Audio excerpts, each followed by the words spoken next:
প্রবাসীদের মনে থাকে না শান্তি, প্রবাসীদের এত কষ্ট কাউকে বলতেও পারে না, কারো সাথে শেয়ার করতে পারে না।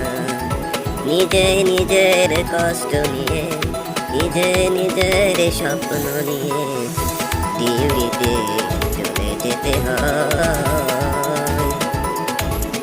এক একটা প্রবাসীর কষ্ট যদি বুঝতো মানুষ, তবে প্রবাসীদের সাথে কত সুন্দর করতো ব্যবহার।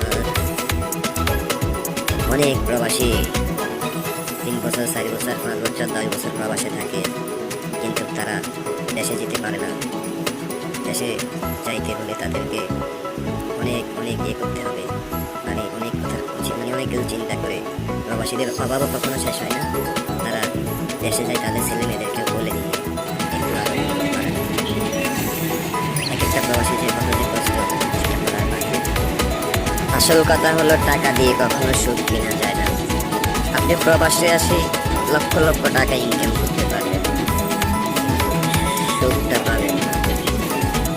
দেশে যারা দিন মজুরের কাজ করে, যারা রিক্সা চালায়, তারাও যে একটা শান্তিতে আছে দেশে, এটা বলার বাইরে। কিন্তু আপনি প্রবাসে আসবেন, লক্ষ টাকা ইনকাম করবেন, রাত হলে ঘুম আসবে না, খুব কষ্ট হয়।